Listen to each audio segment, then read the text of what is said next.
Baik, selamat pagi untuk saudara-saudara yang ada di Indonesia dan selamat sore untuk saudara-saudara yang ada di Amerika. Hari ini tanggal 5 November 2022 kita akan melanjutkan Bible study kita dalam buku Kabar Kesukaan. Dan sebelum kita eh, melanjutkan pelajaran kita, baik kita akan berdoa. Mari kita berdoa. Bapa kami yang di surga, kembali lagi kami anak-anak-Mu datang ke hadirat-Mu Tuhan. Kami bersyukur dan berterima kasih atas segala berkat dan kasih sayang Tuhan bagi kami yang kami selalu rasakan. Dan terima kasih Tuhan memberi kami kesempatan untuk mempelajari akan firman-Mu, pekabaran yang Tuhan rindukan kami mengerti, dan semuanya untuk kebaikan kami masing-masing Tuhan. Terima kasih Tuhan untuk membuka hati kami, pikiran kami, dan membimbing kami dengan Roh Kudus dalam seluruh kebenaran, sehingga kami boleh memahami kebenaran dan kebenaran yang memerdekakan kami Tuhan. Terima kasih Tuhan untuk berkat-berkat Tuhan yang akan menjadi bagian kami sepanjang Bible study ini. Berkati jaringan internet selama Zoom berlangsung dan memberkati juga saudara-saudara kami yang lain yang mungkin belum terhubung dengan kami.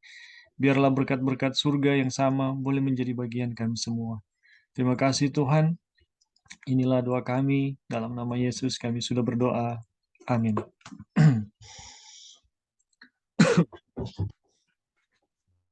Baik teman-teman, kita akan melanjutkan Bible study kita.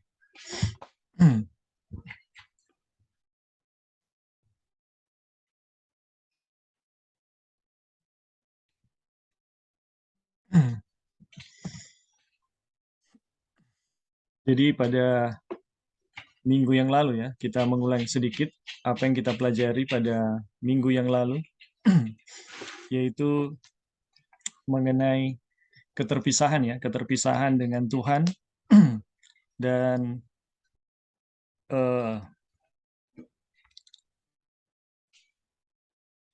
ya, kita telah mempelajari mengenai keterpisahan dengan Tuhan. Yang pertama ya, kita mempelajari pada Sabat yang lalu, pada hari Senin yang lalu mengenai keterpisahan dengan Tuhan, bahwa akibat Injil yang lain, jemaat di Galatia itu berpisah dengan Tuhan. Namun teman-teman, kita telah pelajari ya bahwa keterpisahan dengan Tuhan ini bukan berarti atau hidup tanpa Tuhan ya, itu bukan berarti Tuhan itu tidak ada ya, tetapi itu artinya kita terpisah dengan kebenaran dari Tuhan ya, dan kita terpisah dari kekuatan dari Tuhan, bukan terpisah dari eksistensi Tuhan ya. Karena kita udah pelajari ya dari berbagai pelajaran yang kita pelajari dari buku ini, dan yang kemarin berapa minggu yang lalu Sister Joy sudah sampaikan ya mengenai bagaimana Kristus berdiam di dalam diri ya, di dalam diri manusia sebagai satu pemberian akibat kejatuhan manusia ya. Dan ini keterpisahan dengan Tuhan ini adalah efek dari Injil yang lain ya, di mana Injil ini berusaha untuk menarik manusia untuk mengandalkan kekuatan sendiri atau mengandalkan orang lain. Dan hasilnya adalah jemaat Galatia itu menjadi apa ya? Menjadi terpecah ya, menjadi terpecah. Dan jemaat Galatia pada akhirnya meninggalkan iman dan kebenaran dan kembali kepada dosa-dosa mereka yang lama. Tetapi kalau kita memiliki Injil yang benar, ya, kalau kita memiliki Injil yang benar, Wagonor mengatakan bahwa itu akan membuat manusia itu bergantung penuh kepada Tuhan ya. Manusia bergantung penuh kepada Tuhan dan hasilnya adalah umat-umat Tuhan itu akan mendapatkan tempat di dalam umat Tuhan. Jadi teman-teman, kita mempelajari bahwa efek dari Injil yang lain itu secara langsung ya, itu akan dengan pasti merusak persekutuan. Jadi dengan pasti merusak persekutuan dan kemudian kesetiaan kepada Tuhan itu hilang. Mau diupayakan bagaimanapun, Injil yang lain atau Injil yang palsu itu memiliki efek yang sangat-sangat merusak ya. Dan Injil yang palsu itu tidak ada kekuatan ya terhadap dosa. Jadi mereka harus mensiasati begitu rupa ya, begitu banyak metode dan cara-cara bagaimana untuk berhadapan dengan dosa, tetapi ya tetap tidak bisa ya. Seperti Kain yang ilustrasi Yesus ya, Kain yang lama ditambal dengan kain yang baru, ya, kain yang baru akan merobek kain yang lama. Begitu terus. Jadi manusia di dalam upaya mendapatkan kebenaran sendiri ya dari Injil yang lain itu akan menghasilkan hal yang seperti itu. Kemudian kita juga telah mempelajari ya bahwa sebenarnya tidak ada Injil yang lain ya. Injil itu hanya satu. Dan Injil itu adalah sesuatu yang memberi kekuatan kepada manusia yang berdosa.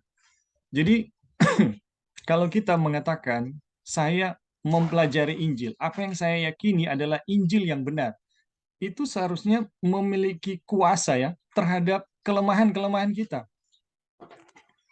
Kalau Injil, kalau apa yang kita yakini ya, apa yang kita klaim sebagai Injil itu membutuhkan misalnya ya kemauan kita, misalnya ketekunan kita, yaitu bukan Injil ya. Tapi Injil betul-betul saya punya kelemahan ya, apapun kelemahan saya, dengan Injil yang saya pelajari ya, kalau itu betul-betul dari Tuhan, itu adalah kekuatan yang mampu mengubahkan saya ya, mampu mengatasi masalah-masalah yang ada di dalam diri saya. Tapi kecuali kita memegang Injil yang lain, maka ya kita tidak ada kekuatan ya. Nah, kita bisa berdalih dengan kita mungkin kurang kuasa kemauan ya. Kita tidak menggunakan pilihan-pilihan kita. Tetapi Injil yang seperti itu artinya tidak memiliki cukup kekuatan dan harus ditambah dengan usaha-usaha manusia ya. Apapun itu, dan itu sama saja ya. Itu tidak punya kekuatan apa-apa. Tetapi kalau kita mengatakan Injil, Injil itu harus punya kuasa ya. Maaf. Injil itu harus punya kuasa terhadap kelemahan. Injil itu harus punya kuasa terhadap dosa ya. Kalau Injil itu tidak, kalau kita katakan Injil itu dan itu tidak punya kekuatan terhadap keadaan-keadaan kita yang berdosa, ya itu bukan Injil. Dan kita telah mempelajari ya bahwa Injil yang disampaikan ya, Injil yang disampaikan oleh Paulus adalah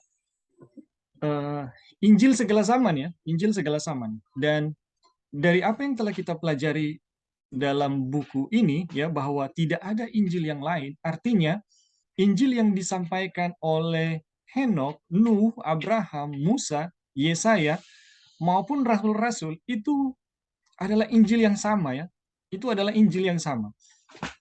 Tidak ada jalan keselamatan yang lain yang pernah Tuhan berikan kepada manusia untuk mendapatkan keselamatan ya. Tidak ada cara lain, tidak ada tidak ada jalan lain atau cara lain bagaimana manusia bisa lepas dari dosa ya, sehingga manusia itu bisa diselamatkan. Tidak ada cara lainnya. Injil yang disampaikan dari dulu hingga saat ini adalah Injil yang sama, tetapi yang teman-teman harus ketahui, Injil yang disampaikan di Galatia adalah Injil yang paling jelas, paling tegas ya, paling kontras, sehingga itu akan ada bedanya ya, akan sangat berbeda dengan Injil yang lain ya. Jadi teman-teman, di dalam kitab Galatia kita belajar satu pengalaman bagaimana Rasul Paulus mengkontraskan antara Injil yang benar dengan Injil yang palsu. Jadi pembelajaran terhadap kitab Galatia atau buku kabar kesukaan yang ditulis oleh Wagoner, dengan pasti ya bagi kita yang mempelajari buku ini atau pekabaran ini, kita akan dengan sangat jelas bisa melihat mana Injil yang lain dan mana Injil yang palsu. Jadi kalau teman-teman mengatakan, oh saya belajar buku ini, tetapi belum bisa ya teman-teman perlu belajar lagi ya, perlu belajar lagi. Karena di dalam buku ini kita diajarkan untuk bisa melihat mana Injil yang lain dan mana Injil yang benar ya. Sangat jelas ya, sangat jelas perbedaannya. Dan nanti kita akan belajar ya. Oke teman-teman, kira-kira itu ya yang kita pelajari pada minggu yang lalu. Kemudian sekarang kita memasuki subjudul yang baru ya, terkutuk. Jikalau ada orang ataupun seorang malaikat dari sorga yang memberitakan satu Injil yang berbeda dengan Injil yang diberitakan Paulus, maka terkutuklah ia. Jadi, teman-teman ini luar biasa ya. Kalau kita mempelajari kata-kata dari Yakobus ya, janganlah ada kata-kata kutuk keluar dari mulutmu ya. Ini kata-kata Yakobus ya. Tetapi ini luar biasa ya. Yakobus adalah rasul yang sama yang yang diangkat oleh Tuhan ya. Dengan Yakobus adalah rasul yang sama dengan Paulus yang diangkat oleh Tuhan, tetapi keadaan yang dihadapi oleh Paulus ya, keadaan yang dihadapi oleh Paulus di jemaat Galatia itu menyebabkan dia dengan dorongan Roh Kudus mengungkapkan terkutuklah ya, terkutuklah mereka yang membawakan Injil yang lain ya. Jadi teman-teman, Injil yang lain ini bukan main-main gitu ya. Ketika kita berhadapan dengan Injil yang lain ya, itu bukan main-main. Jadi teman-teman yang membawakan Injil yang lain yang berbeda dengan apa yang diajarkan oleh Paulus itu terkutuk ya. Dan sekarang kalau itu keadaannya demikian, bagaimana dengan kita yang memberi diri untuk mendengarkan Injil yang lain? Apakah ini adalah dua hal yang berbeda ya? Bagaimana menurut teman-teman? Jadi kalau kita memberitakan Injil yang lain, ya kita terkutuk. Tetapi sekarang bagaimana kalau kita memberi diri untuk mendengarkan Injil yang lain? Ada yang bisa kasih tanggapan?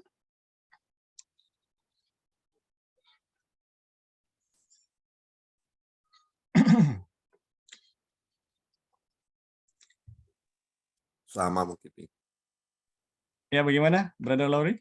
Sama mungkin kena Halo? kutuk juga kayaknya. Terkutuk juga ya. Tetapi masalahnya kita bisa tahu dari mana ini Injil yang lain atau enggak. Benar.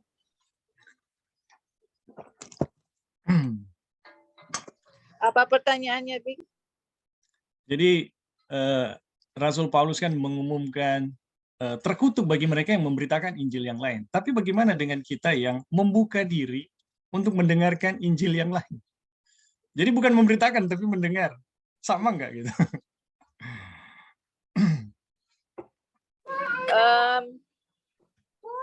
Kalau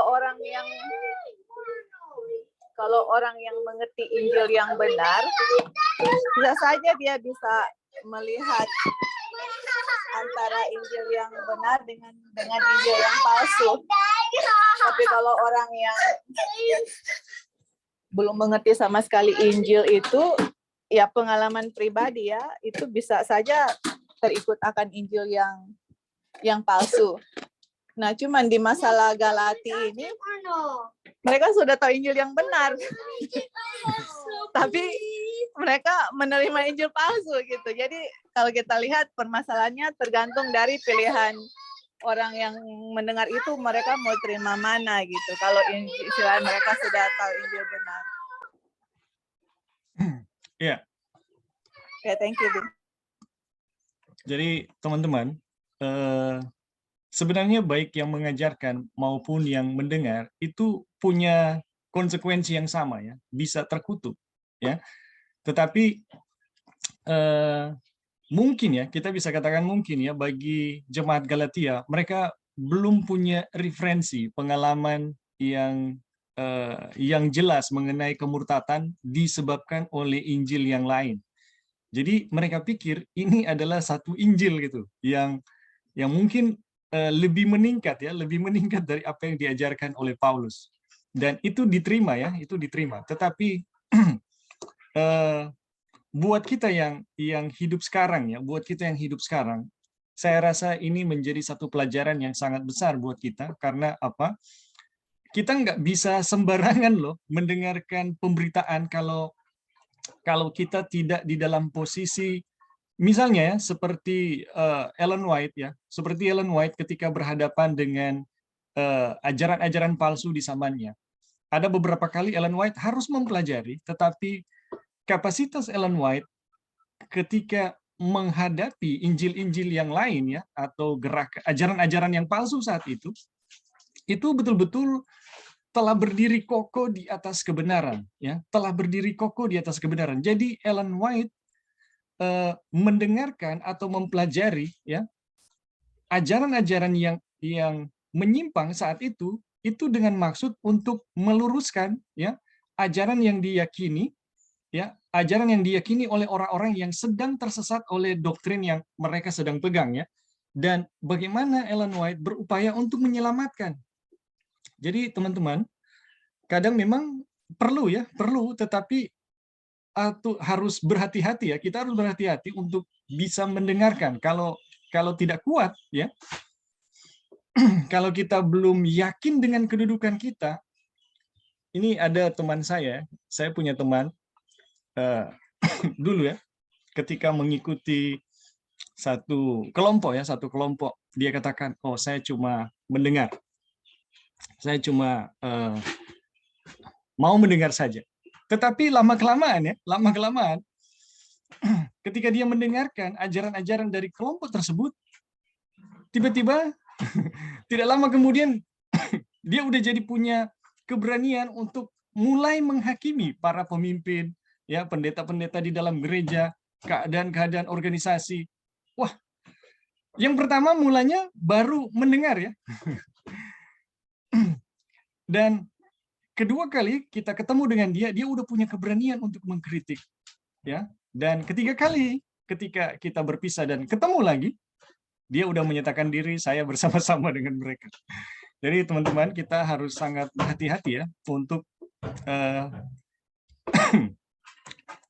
membuka diri terhadap ajaran-ajaran yang tidak ada kredensi ilahinya ya, tidak ada kredensi ilahinya.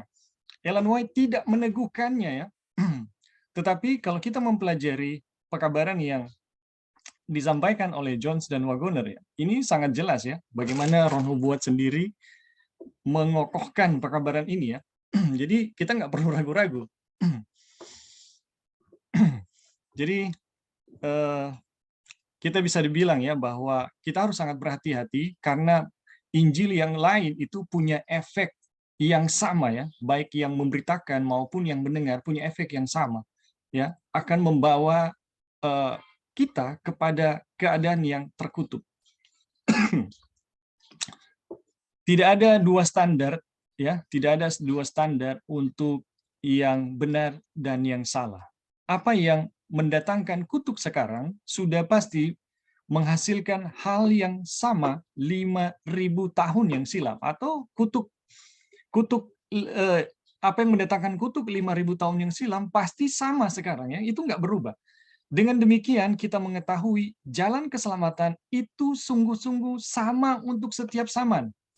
Jadi teman-teman, tidak mungkin ya kita mempelajari satu jalan keselamatan tapi keadaan-keadaan kita ini terkutuk. Kita tambah merasa diri lebih benar, kita jadi mudah tersinggung, kita jadi lebih suka menghakimi orang lain ya. Ini keadaan-keadaan yang diakibatkan ya, sesuatu keadaan-keadaan yang sama sekali ya ini diakibatkan oleh Injil yang lain gitu. Dan keadaan-keadaan seperti ini ya tidak mungkin dihasilkan oleh Injil yang benar. Jadi teman-teman, jalan keselamatan itu sungguh-sungguh sama.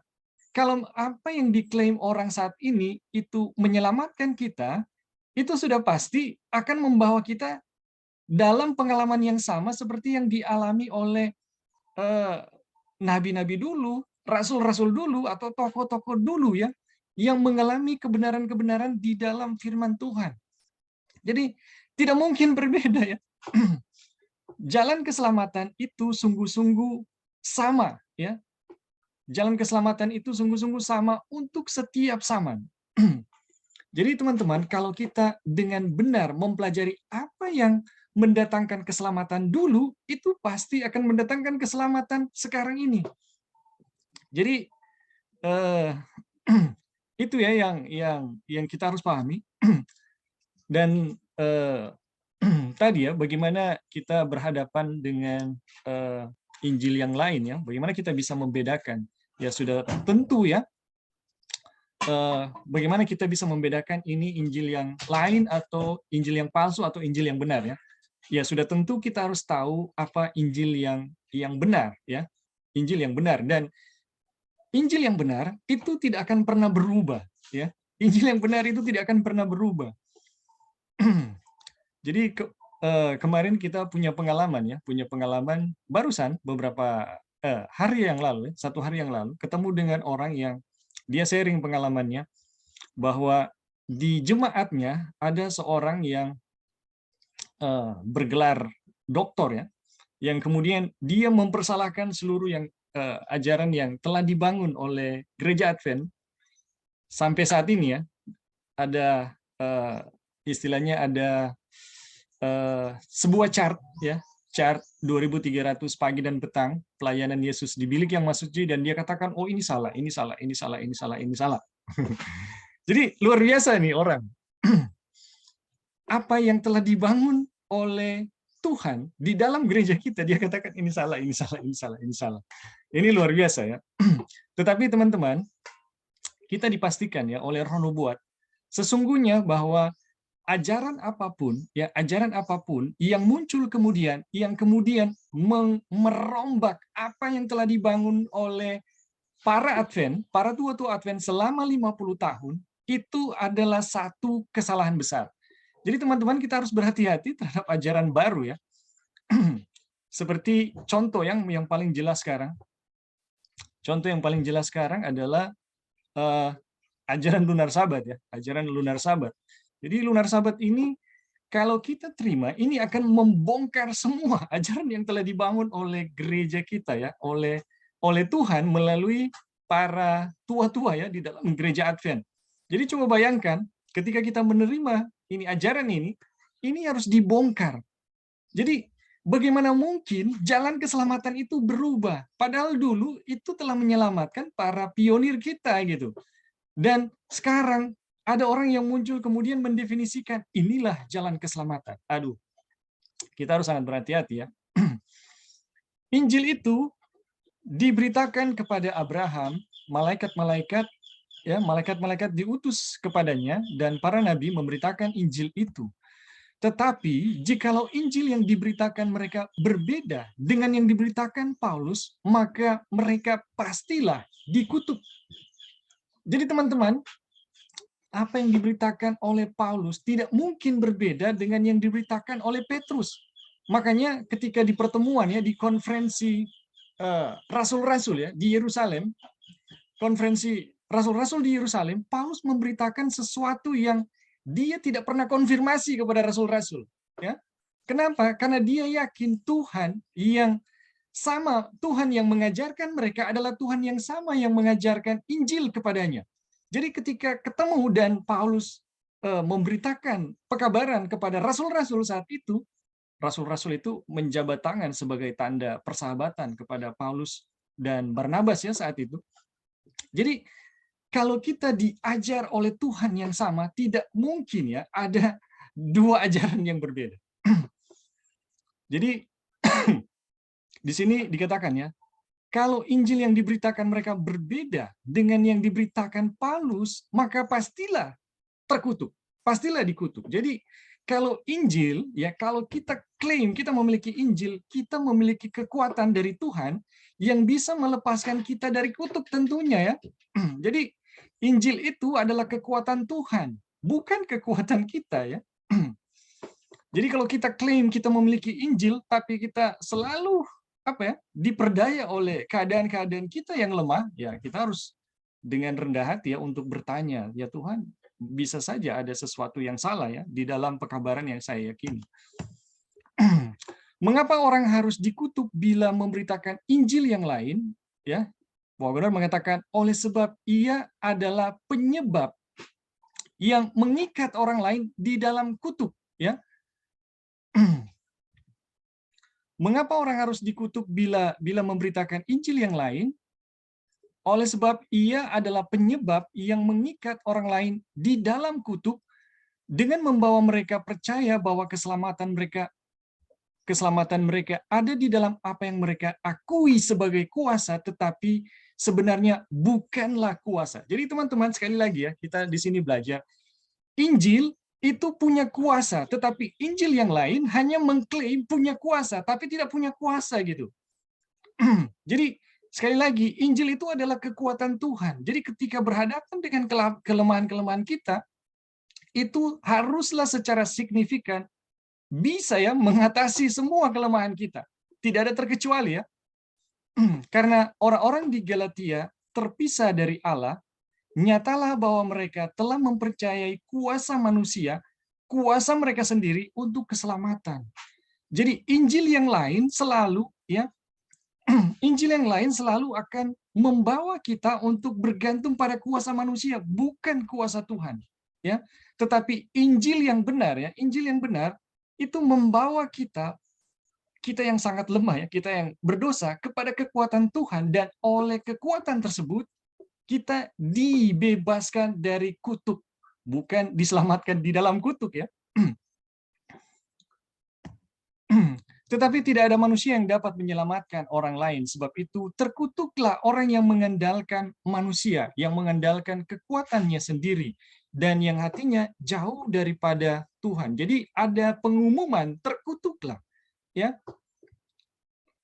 Ada pengumuman terkutuklah orang yang mengandalkan manusia, yang mengandalkan kekuatannya sendiri. Jadi teman-teman, Injil yang lain ya, Injil yang lain akan membawa kita untuk bergantung kepada manusia ataupun kepada diri sendiri. Tetapi Injil yang benar ya akan membawa kita bergantung penuh kepada Tuhan untuk membebaskan kita dari kutuk. Tetapi Injil yang lain, karena dia membawa kita bergantung kepada manusia dan diri sendiri, maka yang terjadi adalah terkutuklah orang yang mengandalkan manusia maupun kekuatannya sendiri. Ya. Jadi itu sifat ya, sifat yang paling jelas dari Injil yang benar dan Injil yang lain ya, atau Injil yang palsu. Orang yang memimpin manusia ke dalam kutuk, tentu saja ia sendiri juga mendapatkan kutuk. Jadi bukan main-main ya teman-teman, kalau kita mengambil peran pada posisi yang memimpin orang lain, atau mengambil peran ya pada posisi yang mempengaruhi orang lain, ya kita harus sangat berhati-hati, karena di sini dikatakan orang yang memimpin manusia ke dalam kutuk, tentu saja ia sendiri juga mendapat kutuk. Ya, terkutuklah orang yang membawa orang buta ke jalan terkutuklah orang yang membawa seorang buta ke jalan yang sesat. Ulangan 27 ayat 18. Jikalau hal ini benar untuk orang-orang yang menyebabkan seorang buta secara jasmani tersesat, betapa lebih benarnya hal itu harus berlaku bagi orang-orang yang menyebabkan satu jiwa tersesat kepada kebinasaan yang kekal. Ya, ini teman-teman, Yesus katakan, ada bahasa yang Yesus katakan mengenai hal ini, lebih baik ia tidak pernah dilahirkan, ya, atau lehernya diikat ya, kalau nggak salah, lehernya diikat dengan tali, kemudian diikat dengan batu dan ditenggelamkan ke laut. Orang-orang yang menyebabkan orang lain tersesat, itu bahasa Yesus itu begitu ya. Lebih baik tidak pernah lahir ya. Untuk menyesatkan orang dengan satu pengharapan palsu terhadap keselamatan, untuk membuat mereka mempercayai sesuatu yang tidak mungkin dapat menyelamatkan mereka. Jadi Injil yang lain itu selalu membawa pengharapan, tetapi itu palsu ya. Jadi jangan salah ya, Injil yang lain itu bukan sesuatu yang tidak menarik ya. Ya, ketika ada Injil yang lain itu selalu membangkitkan pengharapan ya, dan pengharapan yang diberikan oleh Injil yang lain selalu palsu ya, selalu palsu terhadap keselamatan. Jadi untuk membuat mereka mempercayai sesuatu yang tidak mungkin dapat menyelamatkan mereka. Apakah ada sesuatu yang lebih jahat dari itu? Waduh, ini jahat sekali ya. Hal itu membuat manusia membangun rumah mereka di atas lubang yang tiada terduga dalamnya. Itulah sebabnya Rasul itu dengan leluasa mengulangi pernyataan kutuknya. Sekali lagi kita melihat gawatnya keadaan yang menyebabkan surat ini ditulis.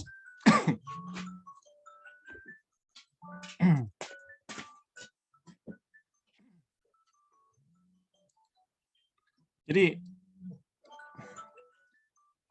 sebentar ya.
Ya, sorry teman-teman, ada. Jadi sekali lagi ya kita melihat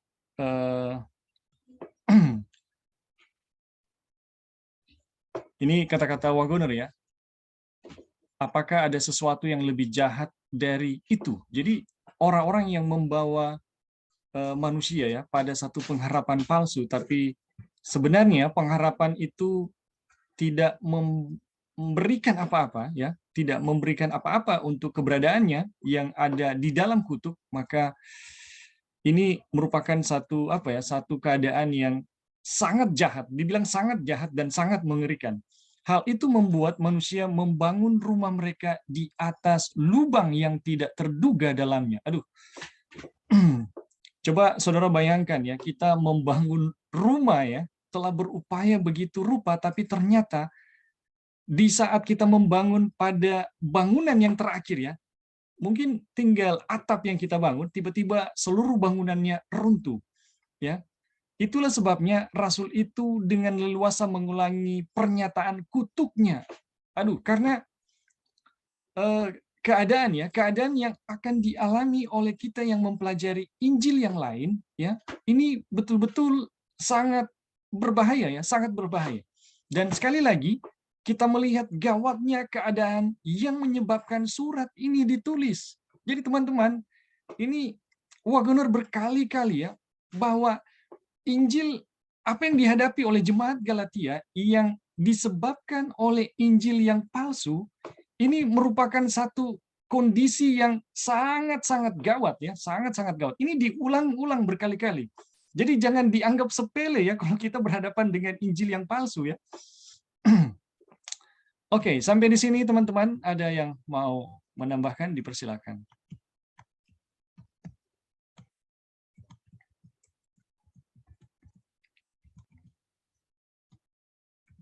Halo, Bi. Ya, silakan Joy. Ya, dari penjelasan yang sudah diberikan di sini, ayat-ayat yang Wagena kasih, sebenarnya ini adalah salah satu ayat yang waktu kita juga baca dan mengerti mengenai Injil itu membuat kita juga sangat berhati-hati karena dalam memberitakan Injil, karena ayat ini ya yang dibilang bahwa kalau kita memberikan Injil yang lain atau Injil yang palsu, itu akan kena kutuk karena kita juga membawa orang lain juga ikut terkutuk karena di dalam Injil itu Injil yang palsu itu adalah kita mengandalkan kekuatan orang lain atau kekuatan diri kita untuk keselamatan gitu. Jadi dan kenapa juga ini kalau kita sendiri mengerti Injil palsu itu, Injil yang benar yang sekarang lagi pelajari itu sangat berarti untuk kita pribadi karena kita juga sendiri dalam pengalaman kerohanian pernah memasuki Injil yang palsu dan pernah merasakan bagaimana berada dalam lingkungan tersebut gitu. Jadi memang sangat mengerikan teman-teman dan di dalam Injil, berada dalam Injil yang palsu itu memang betul-betul kekuatan manusia itu yang ditinggikan ya, yang diandalkan. Dan dalam Injil palsu itu Tuhan Yesus itu sepertinya dalam pemandangan kita sendiri adalah kita dalam melakukan kesalahan itu atau dosa itu, Tuhan itu meninggalkan kita dan kita harus melakukan semua segala daya upaya kita untuk bisa mendapatkan kembali Kristus untuk tinggal dalam kita. Jadi kita seakan-akan manusia harus kejar-kejar Tuhan, harus bermohon-mohon, bersujud, harus bikin semua lah untuk mengembalikan Tuhan Yesus dalam diri kita gitu. Dan itu kehidupan itu sangat miserable ya, kayak sangat bahasa Indonesia itu sangat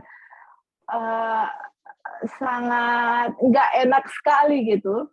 Karena melakukan segala usaha-usaha kita, tapi ujung-ujungnya nggak ada yang bisa dicapai, kembalinya ke hal yang sama dan hidupnya itu sangat stres sekali ya. Dan akhirnya bisa menemukan Injil yang benar ini sangat membuat kelegaan yang sangat luar biasa dalam pengalaman pribadi, yang mana setelah mengenal Injil yang benar ini baru bisa merasakan betapa luar biasa kuasa dari Injil itu, betapa luar biasa kasih Tuhan untuk kita sendiri, dan betapa keselamatan itu Tuhan sudah sangat mudah sebenarnya untuk mendapatkan, tetapi dengan Injil yang palsu itu segala sesuatu diperrumit gitu. Dengan Injil yang benar, jalan keselamatan itu kayaknya jalannya sangat lebar gitu. Jadi dengan mengetahui Injil ini, jadi akhirnya sepertinya ya yang kita lihat ini, yang kita lihat sendiri, bisa saja juga kita salah. Dari yang kita lihat, orang-orang yang mencoba mau bilang, oh kita mempunyai pekabaran Injil. Tapi kenyataannya ya, ini kenyataannya kita lihat sendiri, kita nggak tahu di pengalaman lain yang kita belum lihat. Orang-orang yang tidak mempelajari pekabaran malaikat ketiga langsung dari yang Roh Nubuat kasih untuk kita pelajari, yaitu pekabaran dari Wagner dengan A.T. Jones, orang yang tidak benar-benar mempelajari bukunya, yang kita lihat, yang mereka kasih itu semua pada Injil-Injil palsu gitu. Ini yang kita lihat ya, kita belum ketemu satu orang pun yang baik kita dengar atau mengalami sendiri dalam kehidupan pribadi yang memberitakan Injil yang benar tanpa menggunakan buku Wagner dengan Jones. Tapi justru yang saya lihat, orang yang betul-betul sungguh-sungguh menggunakan buku dari Wagner dengan Jones sebagai referensi pekabaran malaikat ketiga, Injil yang benar, itulah mereka yang menggunakan Injil yang benar gitu ya. Yang ini yang benar-benar ya, yang sungguh-sungguh, bukan yang hanya pengakuan gitu. Tapi yang tidak menggunakan buku ini, kita belum ketemu satu orang pun, kecuali ada teman-teman yang sudah ketemu dan bilang, pekabaran mereka ini sama dengan yang orang belajar, tapi mereka tidak menggunakan buku pekabaran malaikat ketiga. Nah, itu mungkin bisa saja aja ya, karena memang Tuhan akan menuntun orang dalam kebenaran, tapi dalam pengalaman yang kita temui itu nggak ada. Semuanya itu, yaitu entah menggunakan kekuatan manusia, kekuatan kita sendiri, atau saya sendiri harus berpegang kepada kekuatan orang yang memimpin saya untuk jalan kebenaran. Kalau saya nggak mengikuti orang tersebut, akan dicap kita itu sudah hilang, sudah murtad, dan sebagainya, karena sudah tidak berpegang lagi pada ajaran atau satu kelompok yang kalau keluar dari kelompok itu hilang gitu. Jadi jalan keselamatannya melalui kelompok itu gitu. Kalau saya nggak di kelompok itu akan hilang. Nah, seperti itulah Injil-Injil yang pernah saya alami sendiri, yang saya lihat sendiri. Dan kalaupun saya mendengar orang kasih wabah tadi, ya begitu. Injil-Injilnya ada sesuatu yang saya bilang, ya Tuhan, kalau begini kondisinya gini gimana ya, ini untuk orang-orang bisa mendapatkan Injil yang benar dan mengalami Injil itu sendiri. Tapi saya yakin dan percaya Tuhan yang akan kontrol itu semua. Tapi puji Tuhan izinkan kita belajar dan mengerti akan Injil yang benar, dan Tuhan mau kita untuk mengerti Injil benar ini dan mengalami dalam kehidupan kita sendiri, dan juga bisa kasih kepada orang-orang Injil yang benar, karena di luar sana udah merajalela sekali Injil-Injil yang palsu. Oke, thank you, Bing. Ya, terima kasih, Joy. Alright. Yeah. I'll be in this weekend to work on Yeah. some stuff. Dino ada Yeah, mau kasih it's up to tanggapan? you, if you want. Halo, Brother Dino. You too. DP mic kayaknya kebuka, Bing. Oke.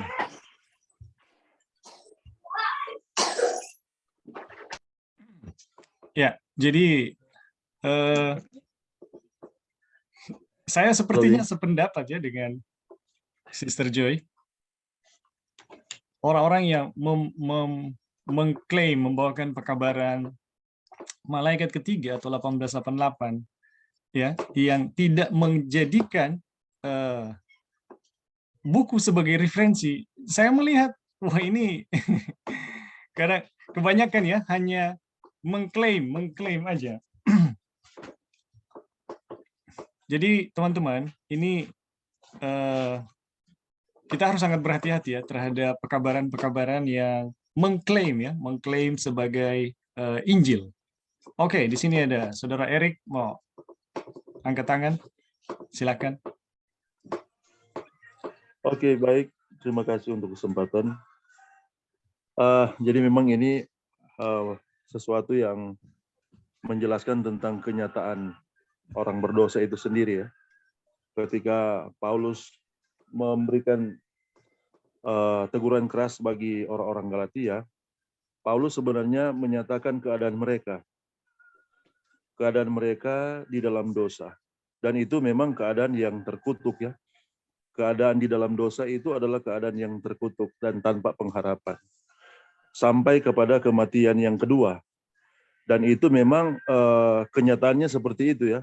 Kita tidak bisa menghindar atau kita tidak bisa menyatakan bahwa kita tidak terkutuk sebagai orang berdosa. Sesungguhnya kita memang adalah orang berdosa yang kemudian berada dalam kenyataan terkutuk. Tapi Paulus telah memberikan kabar baik melalui pekabaran Injil ya kepada orang-orang Galati pada waktu itu.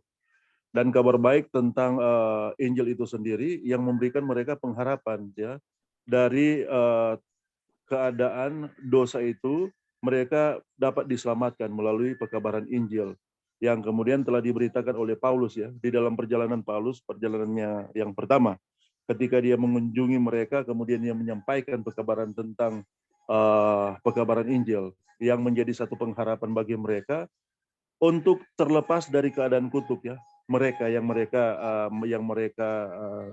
terima oleh karena dosa. Kemudian ada beberapa orang yang kemudian datang ke sana, kemudian mengajarkan sesuatu yang lain, bukan Injil ya, sesuatu yang lain. Memang kalau pekabarannya jelas, kita bisa melihat latar belakang pekabaran yang disampaikan ya dari penjelasan Alkitab itu sendiri tentang bagaimana sesungguhnya mereka boleh diselamatkan, dan mereka boleh diselamatkan kalau mereka disunat berdasarkan hukum Taurat. Nah itu adalah tanda yang dicari oleh orang Yahudi, yang kemudian ketika mereka memiliki, mereka berbangga dengan tanda itu, kemudian mereka menyatakan bahwa ada keselamatan melalui tanda yang mereka terima, yaitu dengan disunat berdasarkan hukum Taurat. Dan itu yang mereka ajarkan ya, dan itu yang mereka sampaikan kepada orang-orang Galati. Kalau memang kamu telah percaya kepada Kristus, tapi kalau kamu tidak disunat ya berdasarkan hukum Musa atau hukum Taurat, kamu tidak dapat diselamatkan.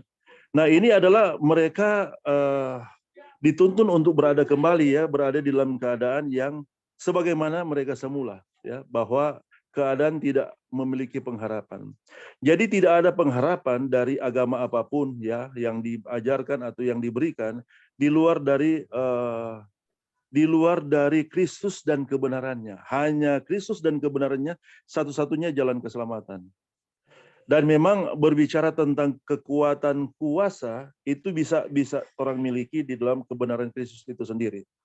Hanya memang saudara-saudara dalam proses perjalanan kehidupan kita ya, secara alami kita memang berada dalam keadaan ya, kadang kita berada dalam keadaan ditudung oleh awan kegelapan yang mungkin kita dalam pergumulan, tantangan kehidupan yang kita alami, yang kita hadapi. Tapi memang ini selalu menjadi kekuatan. Ini kalau kita alami itu dalam realitas kehidupan kita setiap hari, bahwa melalui kuasa Injil itu sendiri ya, sesungguhnya pergumulan kehidupan yang sepertinya terlalu berat ya, itu akan menjadi ringan atau lebih ringan ketika kita telah menerima akan kekuatan dari Injil itu sendiri. Dan memang dalam proses perjalanan kehidupan kita, Tuhan tidak kasih biar. Tuhan tidak kasih biar, bahwa sesungguhnya kalau kita lihat di bagian yang lain bahwa salib Kristus, ya Injil Kristus itu selalu mengejar kita dimanapun kita berada, ya, dan rindu untuk menyelesaikan setiap pergumulan dan masalah dosa yang mengikat kita. Dan itu adalah kenyataan, dan Tuhan telah melakukan itu. Dan itu adalah kabar baik ya bagi kita. Jadi ketika kita mungkin berada di dalam keadaan pergumulan kehidupan yang kita lewati, yang kita alami, itu akan tidak seperti kita berada di dalam keadaan ketika kita tidak memiliki kabar baik tentang Injil itu sendiri ya, bahwa kita akan mengalami pemulihan ya, sebagaimana yang dikatakan oleh Paulus, apabila aku jatuh aku tidak akan sampai tergeletak sebab tangan Tuhan menopang tanganku. Jadi itulah keadaan yang orang miliki ya di dalam Injil yang memberikan orang kekuatan, dan memang Tuhan rindu untuk menyelesaikan masalah kutuk di dalam kehidupan kita ya. Masalah kutuk itu adalah dosa yang mengikat kehidupan kita, dan Tuhan rindu itu diselesaikan. Dan sebenarnya itu telah diselesaikan ya, sebagaimana pekabaran dari pekabaran malaikat ketiga ini, itu telah diselesaikan. Di bagian Tuhan itu telah diselesaikan, dan Tuhan rindu itu juga menjadi milik kita. Dan ketika kita melihat ini, bahwa Tuhan telah menyelesaikan masalah dosa dengan kekuatannya melalui apa yang Dia lakukan lewat kehidupannya, pengorbanannya, dan kebangkitannya, dan pekerjaan pengantaraannya, kita sesungguhnya telah dimenangkan. Sesungguhnya kita telah menang.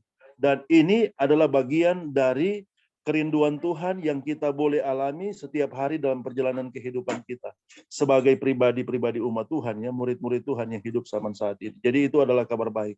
Dan itu memang kebenaran ini dikatakan bahwa bagaimana Yesus menyelesaikan masalah kutuk dosa dalam diri kita, dan bagaimana Yesus memenangkan kita, dan bagaimana kita disanggupkan untuk hidup di dalam kehendak Kristus, itu sekali lagi ya, itu adalah kabar baik. Dan itu telah Tuhan lakukan di dalam kita. Dan kita terus dituntun oleh Tuhan untuk memandangnya, untuk melihatnya, dan sesungguhnya kekuatan itu telah ada dalam kehidupan kita. Dan memang kita sesungguhnya sebagaimana kabar baik dari pekabaran ini ya, memang kita tidak memerlukan ya orang yang lain selain Kristus ya untuk menguatkan kita.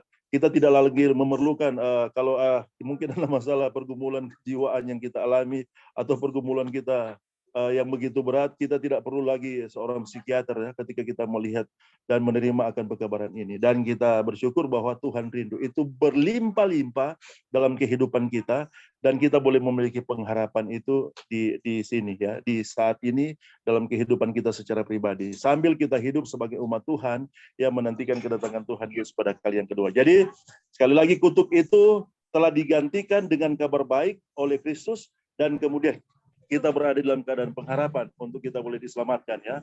Dan Tuhan telah memberikan itu sebagai satu kenyataan yang boleh kita terus terima, yang boleh kita terus minum ya dari sumber yang tidak terbatas, yang boleh kita terus makan dari sumber yang tidak terbatas, dan itu akan terus menguatkan kita. Oke, itu dia mungkin yang bisa ditambahkan dan teman-teman. Terima kasih. Ya, baik. Terima kasih, Brother Eric. Jadi sangat menjelaskan ya bahwa Injil itu memberi kita satu pengharapan yang pasti ya, bukan palsu. Dan Injil itu adalah kekuatan Tuhan yang berkuasa ya terhadap keadaan-keadaan kita yang berdosa, yang membuat beban-beban kita ya, pergumulan yang berat menjadi ringan ya. Oke, teman-teman, apa masih ada lagi yang mau kasih tambahan? Dipersilakan. Saya bingung. Ya, silakan, Sister Wasti.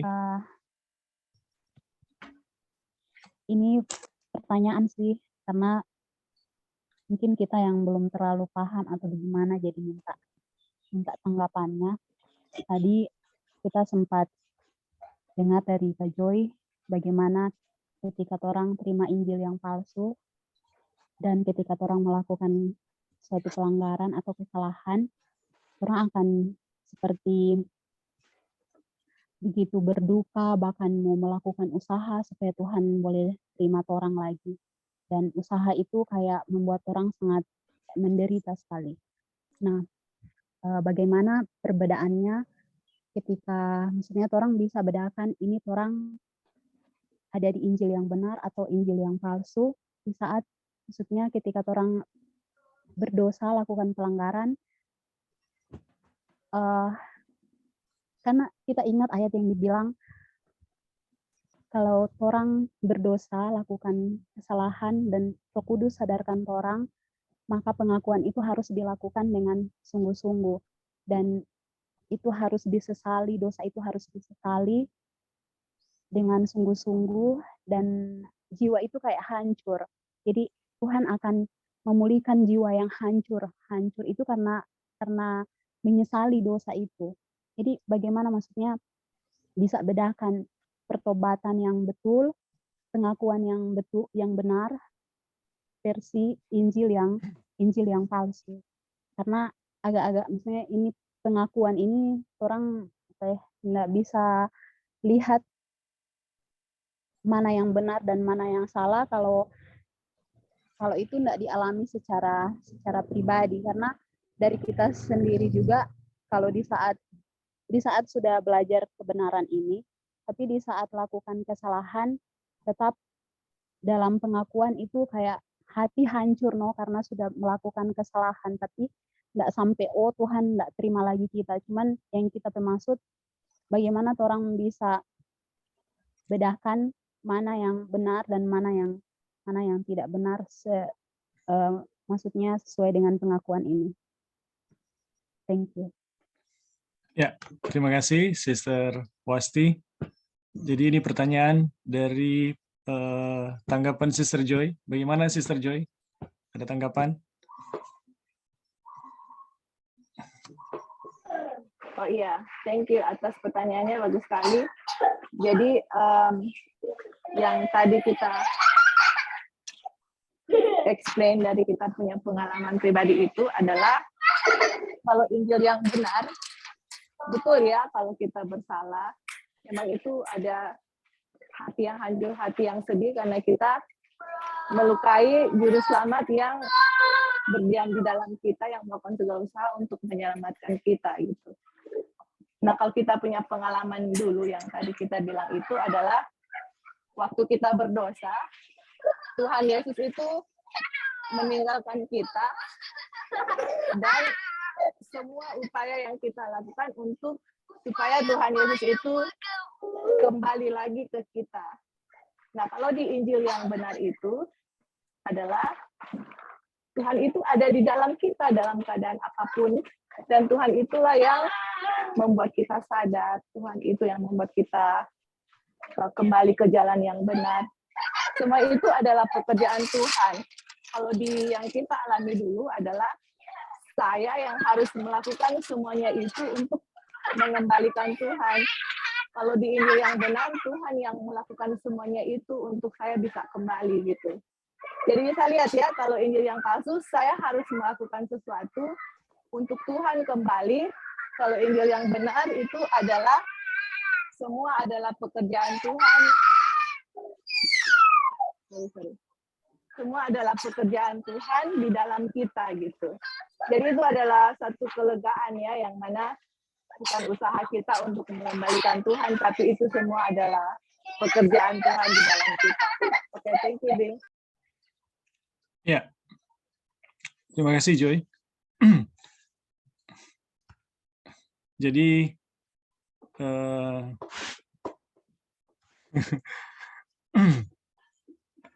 apa yang disampaikan ya oleh Sister Joy, jadi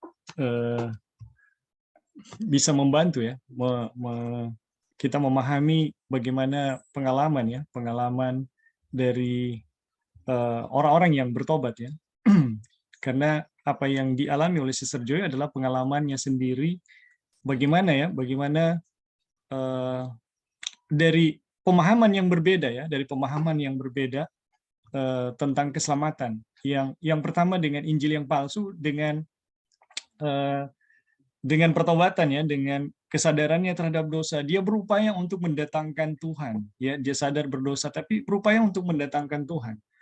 Tetapi sangat berbeda ya dengan ketika kita menyadari Tuhan ya, Tuhan yang menggerakkan semuanya, baik kita sadar, baik pertobatan kita ya, maupun kebenaran kita adalah satu pemberian dari Tuhan. Itu menjadikan situasi pertobatan itu berbeda. Situasi pertobatan itu berbeda ya. Saya teringat dulu ya,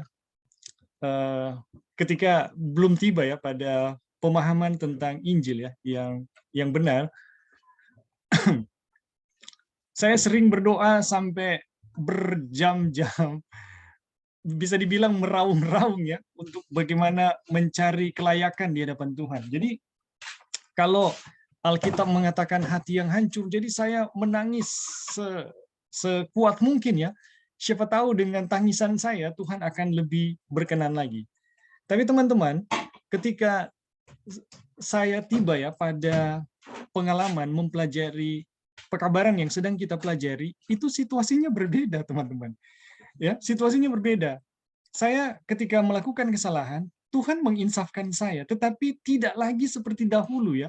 Seperti bagaimana orang-orang Katolik di zaman kegelapan ya, mereka harus mengadakan satu ritual penyiksaan diri baru supaya berkenan di hadapan Tuhan. Enggak demikian ya. Saya juga tidak harus menangis begitu begitu lama gitu. Yang kadang sama sekali kalau kita pelajari ya, kita pelajari tulisan Ellen White, bahkan kadang ada saatnya tidak terlalu dalam emosinya, ya, tidak terlalu dalam, tetapi pertobatannya sama. Jadi teman-teman,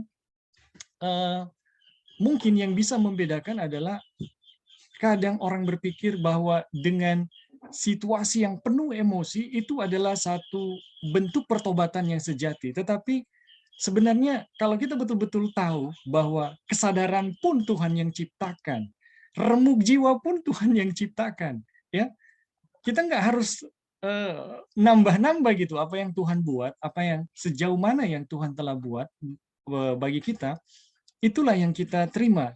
Dan kadang teman-teman itu situasinya nggak emosional ya, situasinya nggak emosional, tetapi itu cukup bagi Tuhan untuk memang dia berdosa ya, bahwa kita manusia berdosa dan cukup buat kita untuk berpaling kepada Injil untuk mendapatkan kebenaran. Jadi teman-teman, kita rasa pengalaman dengan Injil ya yang sedang kita pelajari, situasinya berbeda ya, nggak seperti dulu gitu. Jadi itu ya yang kita bisa bagikan. Dan Sister Joy, mungkin ada teman-teman yang lain. Halo, Bim. Brother Eric. Oke, baik, terima kasih. Jadi memang ketika kita bergumul ya, ketika kita berada di dalam keadaan tertekan, dan itu alamiah ya, sebagai manusia kita memang di dunia ini kita memang telah dan sementara dan masih akan mengalami keadaan seperti itu, dan itu alamiah. Yesus juga mengalami hal yang sama. Yesus mengalami hal yang sama di dalam kemanusiaannya. Bahkan dalam pergumulannya tidak ada pergumulan yang seperti dia yang dia gumuli sampai dia keringatnya bercucuran darah ya, ketika pembuluh-pembuluh darah yang kecil di tubuhnya itu pecah. Dan itu memang seperti itu alami sebagai manusia, dan kita memang akan bergumul untuk itu. Terhadap dosa-dosa yang disadari, terhadap dosa-dosa yang sepertinya mengikat kita ya, yang sepertinya sangat sukar untuk terlepas. Tapi sesungguhnya ya, melalui kabar baik ini ya, kita dalam pergumulan kita akan melihat ya, sesungguhnya ada harapan di sana, ada janji Tuhan yang pasti. Bahwa Tuhan telah, sekali lagi ya, bahwa Tuhan telah menang, Tuhan telah menyelesaikan, dan Tuhan telah menguatkan dan kemudian menjadikan kita sebagai umat Tuhan yang setia. Oleh karena dia, bukan karena kita ya, oleh karena dia. Dan itu telah dilakukan oleh Tuhan, dan itu adalah kenyataan. Itu pasti. Sehingga ketika kita datang di dalam pergumulan, kalau dulu mungkin yang sebagaimana yang dialami oleh Ebing, dan itu juga kita alami, yang mencari kelayakan di hadapan hadirat Tuhan, ya, mencoba untuk berusaha untuk layak di hadapan hadirat Tuhan dengan kekuatan kita ya. Dan itu memang itu keadaan yang sangat-sangat menyedihkan. Sangat-sangat menyedihkan. Dan itu bisa juga adalah keadaan di mana kita berada di dalam keadaan tanpa pengharapan ya, dan juga keadaan berada di dalam keadaan yang terkutuk, bisa juga dikatakan seperti itu. Dan ketika kita melihat dari sudut pandang, atau ketika kita masuk dalam pergumulan itu dari sudut pandang pekabaran kabar baik ya, pekabaran malaikat yang ketiga, pekabaran tentang kepastian keselamatan di dalam Kristus. Jadi kita akan ada emosi, ya, ada emosi, saudara-saudara, karena memang kita dibangun oleh aspek-aspek dengan realitas itu ya. Ada bagian otak kita yang ada di sistem limbik itu, yang memang pusat emosi, dan memang itu digerakkan ya. Tapi sesungguhnya ketika kita masuk dalam pergumulan itu ya, ketika kita datang untuk memenuhi apa yang dijelaskan oleh ayat itu, menggenapi apa yang dijelaskan oleh 1 Yohanes 1 ayat 9 itu sebenarnya ketika kita datang itu adalah pengakuan bahwa sesungguhnya kita tidak bisa dapat menyelesaikan masalah dosa itu. Hanya Kristus yang telah dan sanggup menyelesaikan masalah dosa itu yang kita gumuli ya. Dan itu adalah pengharapan, itu kabar baik ya. Kita tidak dapat sanggup untuk menyelesaikan masalah dosa di dalam diri kita. Dan ketika kita datang untuk mengaku dosa, itu adalah pengakuan terhadap hanya Tuhan yang sanggup. Dan kemudian ketika kita melihat bahwa sesungguhnya bahwa Tuhan telah menyelesaikan, tangisan itu bukan lagi tangisan pergumulan ya, bukan lagi tangisan kesedihan, tapi tangisan sukacita. Ketika kita datang bergumul di dalam Tuhan, kita akan menyatakan bahwa terima kasih Tuhan, Engkau telah menerima dan Engkau telah mengampuni dan telah membenarkan dan telah menyelamatkan. Dan itu kenyataannya ya. Dan sehingga air mata duka cita yang seharusnya, yang begitu dalam, yang sepertinya kita mencoba untuk lewat dari pergumulan itu kita boleh dilayakan, itu akan berganti dengan air mata sukacita. Kita akan bersukacita. Dan ada ucapan syukur di sana ya. Terima kasih Tuhan, terima kasih. Terima kasih. Dan memang kenyataannya seperti itu. Bahwa Engkau telah menerima kita, Engkau telah membenarkan kita, Engkau telah mengampuni kita, dan Engkau telah menyelamatkan kita. Dan itu kenyataannya, seperti itu. Jadi pengalaman pergumulan kehidupan itu akan berubah ya, menjadi pengalaman kehidupan sukacita. Air mata itu akan berubah dari air mata duka cita yang tanpa pengharapan menjadi air mata sukacita yang penuh dengan pengharapan. Dan kita akan selalu bersyukur. Sehingga doa kita bukan lagi Tuhan, Engkau kiranya mengampuni kita dari segala dosa kita. Tapi doanya adalah terima kasih Tuhan, Engkau telah mengampuni kita dari dosa kita. Dan itu adalah kenyataan. Beda ya, dengan kita memohon pengampunan untuk kita boleh diampuni, dengan ucapan syukur terima kasih oleh karena Tuhan telah mengampuni kita. Dan memang seperti itu. Bahwa Tuhan telah menerima, Tuhan telah mengampuni, dan Tuhan telah membenarkan, melayakkan, menguduskan, dan telah menyelesaikan. Dan itu adalah kabar baik bagi kita. Dan memang kenyataannya seperti itu. Tidak ada sesuatu yang akan dibuat-buat ya untuk membesar-besarkan perasaan, hati, pergumulan, duka cita. Dan sepertinya olehnya kita memperoleh kelayakan. Tidak seperti itu. Tapi ketika kita melihat kabar baik melalui pekabaran malaikat ketiga bahwa kita telah diterima ya, dan seterusnya kita akan datang kepada Tuhan mengaku bahwa kita tidak bisa menyelamatkan diri sendiri, dan kemudian kita akan dengan penuh sukacita bersyukur bahwa kita telah diterima oleh Tuhan, telah diampuni oleh Tuhan, telah dibenarkan, diselamatkan, dan nantinya akan dimuliakan ketika Tuhan datang pada kali yang kedua. Dan itu oleh karena Tuhan ya, oleh karena Tuhan yang telah melakukan untuk kita. Jadi itu adalah satu sukacita yang akan mengatasi beban berat, perasaan berat, pikiran berat, atau apapun, pergumulan apapun yang menimpa akan kehidupan kita. Dan itu sesungguhnya Tuhan telah menyelesaikan. Dan bagian dari pengampunan, pengakuan untuk memohon pengampunan itu adalah pengakuan bahwa sesungguhnya kita tidak bisa menyelamatkan diri kita, dan sesungguhnya Tuhan telah menyelesaikan masalah dosa di dalam diri kita. Dan itu adalah satu sukacita, pengharapan yang indah, mulia, dan menyedihkan bahwa itu memang adalah kabar kesukaan yang berlimpah-limpah yang Tuhan berikan bagi kita. Oke, mungkin itu yang bisa ditambahkan bagi Ya. Terima kasih. Terima kasih. Jadi saya tertarik dengan kalimat dari Brother Eric, emosi yang tidak dibuat-buat ya. Jadi teman-teman,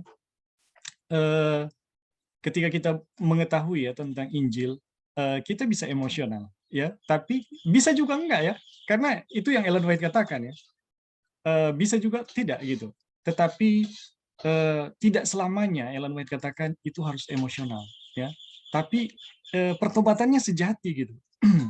Jadi teman-teman, poinnya adalah biarlah itu terjadi secara natural atau tidak dibuat-buat ya, apa yang kita alami betul-betul seperti apa yang dinyatakan Tuhan ya, apa yang dibangkitkan Tuhan di dalam diri kita. Ketika ada satu dosa yang betul menjijikan ya, Tuhan akan menggerakkan kita ya untuk sangat membenci dosa-dosa tersebut ya. Dan pengharapan kita terhadap Injil itu membuat kita punya pengalaman yang berbeda ya. Kita punya pengalaman yang berbeda kalau kita tidak memahami terhadap Injil yang benar ya.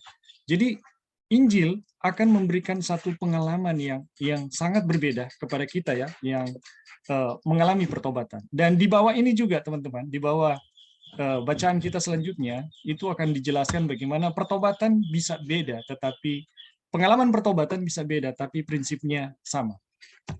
Oke, bagaimana Sister Wasti? Apa sudah bisa menjawab? Ya, Kita juga akan puji Tuhan. Ya, terima kasih puji Tuhan untuk pertanyaan. Kalau Ya, silakan. Oke. Ya, tambah sedikit dari pengalaman pribadi dulu. Jadi kalau misalnya nih ya, kalau kita mau datang minta ampun sama Tuhan. Kalau dulu ya, sebelum mengenal Injil yang benar, di dunia bawah sadar kita punya pemikiran, mau sadar atau tidak sadar, kita punya pengakuan akan dosa itu adalah ketakutan akan mendapatkan punishment atau hukuman. Itu sudah berada di luar, di bawah dunia, apa ya namanya, di Bawah sadar, pikiran bawah sadar. Bawah sadar kita, ya betul. Di bawah sadar kita, yang mana kalau kita nggak datang itu pasti kita akan dihukum. Dan kita itu datang kepada Tuhan itu seperti kita punya pandangan kepada Tuhan itu seperti seorang rentenir atau seorang yang mau tagih utang, yang kalau saya nggak kasih utangnya itu akan mendapat hukuman. Seperti itu, sadar atau tidak sadar, karena ya memang pikirannya seperti gitu. Nah, kalau pas mulai mengetahui akan Injil yang benar, kalau kita berbuat salah, kita datang kepada Tuhan dengan pemikiran bahwa Tuhan, kita nggak mau merampok Tuhan gitu kan. Tuhan sudah bilang, Tuhan itu sudah bayar gitu. Saya kasih gitu, saya kasih kepada Tuhan, karena kalau saya nggak kasih, itu saya merampok Tuhan gitu. Kalau dulu saya punya pemikiran Tuhan akan datang atau menghukum kita kalau kita nggak kasih. Kalau sekarang Tuhan bilang, kita sudah bayar keduanya itu pengenalan kepada Tuhan itu sudah berbeda. Kalau satu mau hukum kita datang kepada Tuhan. Kalau satu kamu punya hukuman itu sudah dibayar, sekarang kamu kasih gitu. Kalau kamu nggak kasih malah kamu rampok gitu. Jadi kayak, aduh Tuhan, puji Tuhan, sukacita Tuhan udah bayar gitu. Kenapa saya harus tahan? Dan bukan hanya itu, Tuhan ciptakan di dalam pikiran kita kebenaran Tuhan, manusia baru, supaya Tuhan itu sudah sangat baik. Tuhan penuh kasih, semua yang Tuhan lakukan di dalam kita dengan memikirkan kasih Tuhan itu, ada satu emosi juga ya yang tercipta dalam diri kita itu, yang mana kita nggak mau menyakiti hati Tuhan untuk apa yang sudah Dia lakukan. Jadi itu memang harus kita mengalami sendiri, dan baru kita bisa bedakan di mana keadaan saya dulunya bagaimana dan saya sekarangnya bagaimana. Sebenarnya itu adalah tergantung dari pandangan kita itu kepada Tuhan itu siapa, pengenalan kita itu kepada Tuhan siapa. Dan kita bisa bedakan ya, karena memang pengalaman kita sendiri memang betul-betul memang berada dalam satu lingkungan yang seperti itu dulunya, dan waktu mengenal Injil yang benar bisa mengerti Tuhan itu untuk saya itu apa. Jadi waktu kita datang menghadap hadirat Tuhan, saya punya pandangan kepada Tuhan itu sangat berbeda. Seperti yang tadi yang Brother Ebing bilang, nggak dibuat-buat, itu ada dengan sendirinya. Tapi kalau dulu mungkin bisa saja, aduh katanya kita harus berkabung, jadi saya harus berkabung lah, kayaknya kita harus nangis, ya menangis walaupun dalam hatinya itu tidak mungkin nggak seperti itu, tapi bisa saja saya menangis di bawah alam bawah sadar saya karena saya takut dihukum gitu. Nah itu yang kita bisa share, kita punya pengalaman pribadi yang mana kita bisa merasakan sendiri pengaruh dari Injil yang palsu dengan Injil yang benar tentang pandangan Tuhan dalam keadaan kita berdosa. Dan tentunya dalam segala aspek kehidupannya kita bisa testify yang mana apa yang Injil yang benar lakukan dan apa yang Injil palsu lakukan. Tapi mungkin di dalam kasih babas tadi, kalau ada itu pengalaman, kita bisa share. Tapi dalam semua, you guys can name it, semua aspek kehidupan itu kita bisa lihat pengaruhnya dalam pikiran kita, dalam segala tindakan kita. Apa pengaruh Injil yang palsu dengan Injil yang benar itu memang dari ujung utara ke ujung selatan. Tapi itu kita harus bisa merasakan sendiri, mengalami sendiri, baru kita bisa lihat. Nah, mungkin untuk teman-teman yang baru mulai belajar, tidak apa-apa, nanti pas sudah mulai mengerti, mengalami, baru bisa akan lebih mengerti dengan apa ya pengalaman kita sendiri. Oke, thank you, Bing. Ya, terima kasih. Sister Joyce semakin menambah ya kejelasan. Oke, kita lanjut ya pada subtopik seorang malaikat dari surga. Tapi apakah ada suatu bahaya, suatu kemungkinan bahwa seorang malaikat dari surga akan memberitakan satu Injil yang berbeda dengan Injil yang berbeda dengan Injil yang benar?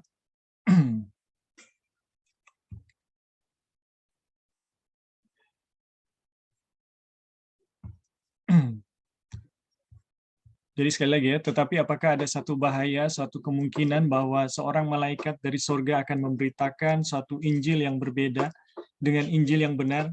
Ini jawabannya sudah pasti ya. Walaupun malaikat itu bukanlah malaikat yang baru saja datang dari surga, sebab kita membaca tentang malaikat-malaikat yang berbuat dosa. Ya, 2 Petrus 2 ayat 4, dan tidak mempertahankan tempat mereka tetapi meninggalkan tempat kediaman mereka. Ya, kita bisa lihat pada Yudas 6 ya. Dan tempat kediaman dari mana mereka diusir dari surga. Wahyu 12 ayat 7 sampai 9. Nah, iblis menyamar sebagai malaikat terang ya. Iblis menyamar sebagai malaikat terang, tapi bukanlah satu hal yang ganjil jika pelayan-pelayannya menyamar sebagai pelayan-pelayan kebenaran ya. Adalah malaikat-malaikat ini yang datang dengan mengaku bahwa mereka adalah roh-roh yang sudah meninggal ya.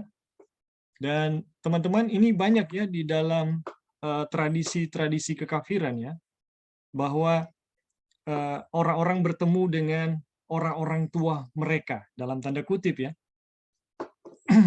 adalah malaikat-malaikat ini yang datang dengan mengaku bahwa mereka adalah roh-roh yang sudah meninggal. Dan ini adalah satu penipuan ya. Dan membawakan pekabaran yang langsung dari kerajaan di atas, di mana orang yang sudah meninggal sebenarnya tidak berada. Ya. Dan tanpa kekecualian memberitakan Injil yang lain daripada Injil Kristus. Dan ini adalah teman-teman bisa saksikan dimanapun tradisi kafir atau spiritisme itu pasti akan memberitakan Injil yang lain. Waspadalah terhadap mereka, ya, saudara-saudaraku yang kekasih, janganlah percaya akan setiap roh, tetapi ujilah roh-roh itu apakah mereka berasal dari Allah, ya. Terhadap hukum dan kesaksian, siapa yang tidak berbicara sesuai dengan firman tersebut, itu disebabkan tidak ada terang di dalam mereka. Jadi roh-roh, ajaran dari roh-roh ini harus diuji ya, diuji, dan siapa yang tidak berbicara sesuai dengan kesaksian ya, yang tidak berbicara sesuai hukum dan kesaksian, itu tidak ada terang ya di dalam mereka. Tidak seorang pun perlu tertipu selama ia memiliki firman Tuhan.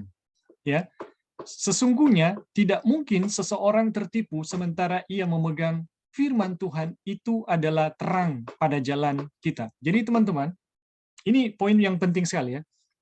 Ini poin yang penting sekali. Jadi kalau kita betul-betul memegang firman Tuhan, kita tidak perlu tertipu. Ini poin yang sangat penting. Saya memperhatikan ya, dan bertemu dengan banyak orang ya yang masuk dalam ya aliran-aliran yang menurut saya itu adalah sempalan ya. Dan saya dapati mereka itu begitu tekun, begitu giat dengan kegiatan dan kepercayaan mereka ya. Teman-teman yang di sini juga bisa menyaksikan ya. Tetapi teman-teman ya, ada satu hal yang saya mau saksikan. Sebenarnya mereka ini bukan pelajar-pelajar Alkitab, sekalipun mereka kelihatannya belajar Alkitab ya. Kenapa? Kenapa saya berani mengatakan demikian? Karena ketika saya mencoba ya menguji mereka, mereka ternyata bukan belajar Alkitab. Mereka bisa dibilang hanya copy paste ya, hanya copy paste apa yang orang lain ajarkan. Mereka tidak benar-benar mau datang kepada firman dengan yang menyatakan perbedaan antara yang mana yang palsu dan mana yang benar. Jadi teman-teman, kalau kita mau terbuka terhadap firman Tuhan dan memegang firman Tuhan, sebenarnya tidak ada seorang pun yang perlu tertipu. Penipuan itu terjadi, itu bukan karena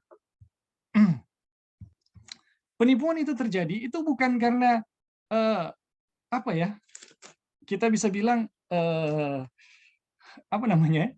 Bukan karena orang-orang itu mau tertipu ya, tetapi karena tidak memegang firman Tuhan atau tidak mempelajari dengan sungguh-sungguh firman Tuhan, makanya tertipu.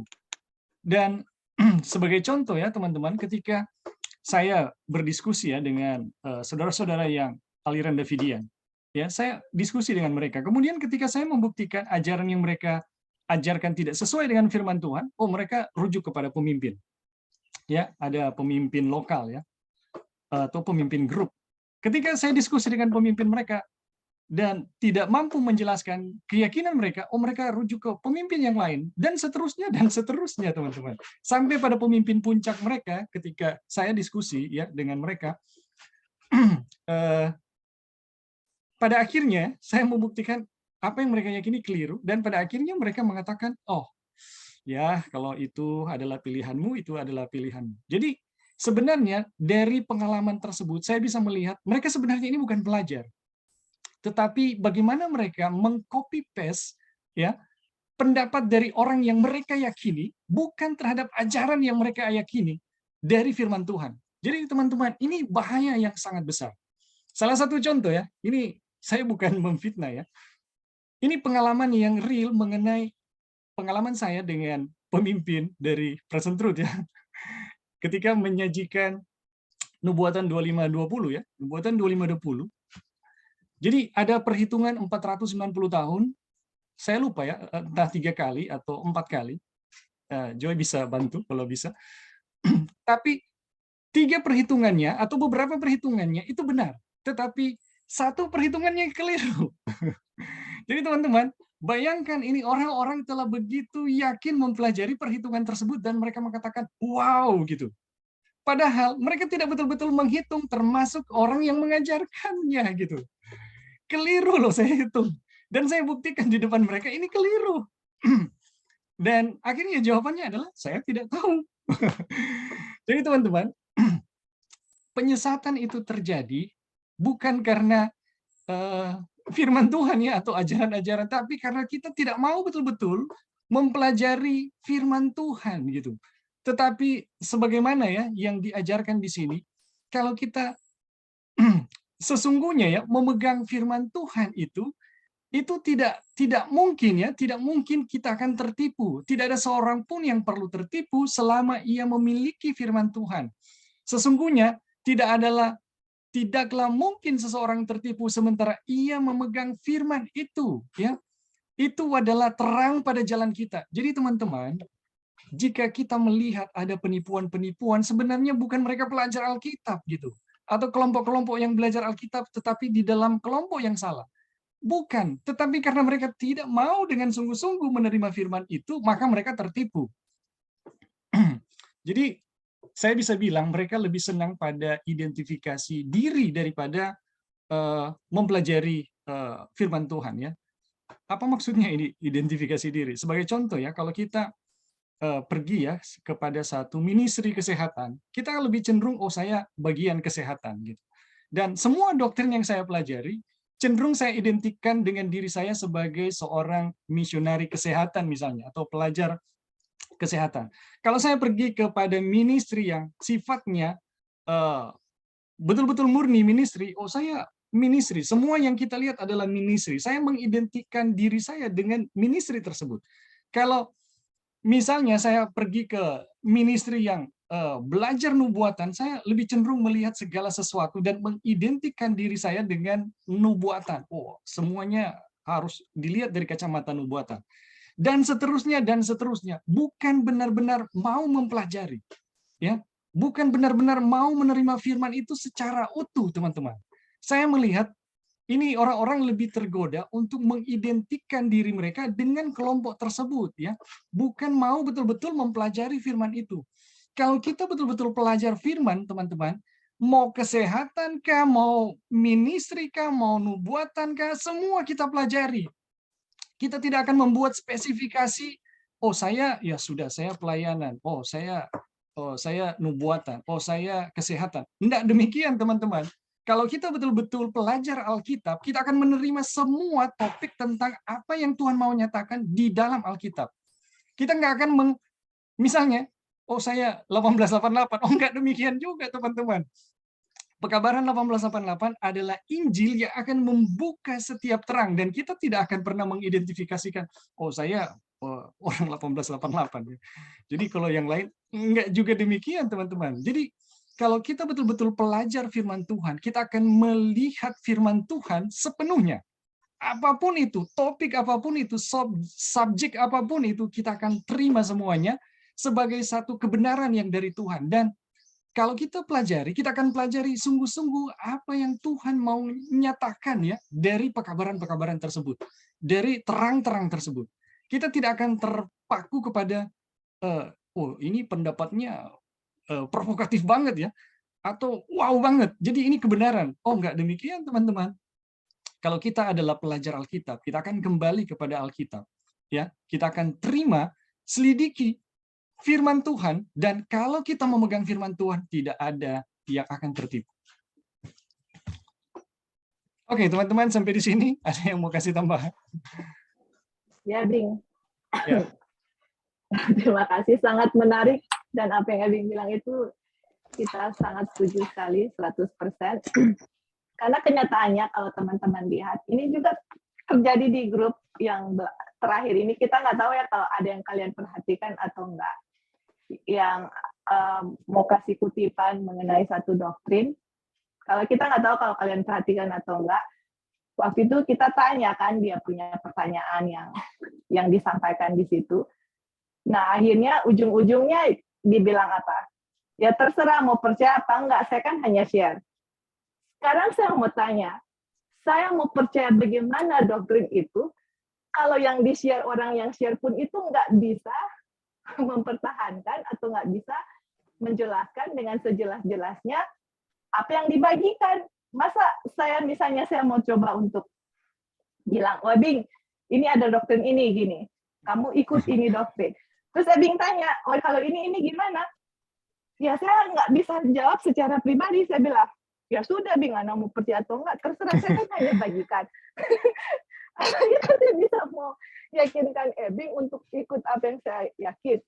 Ya of course, kalau saya bagikan, saya nggak tahu apa yang saya bagikan, saya nggak bisa jelaskan penjelasan itu, saya nggak bisa berdiri pada kebenaran yang saya bagikan. Ya, gimana Ebing mau ikut kita seperti itu ya misalnya. Yeah. Bagaimana saya mau coba, let's say saya mau bagikan itu seruan nyaring kepada dunia. Nah orang lain tanya, terserah lu mau percaya apa. Ya, kita kan nggak bisa begitu kalau seruan nyaring.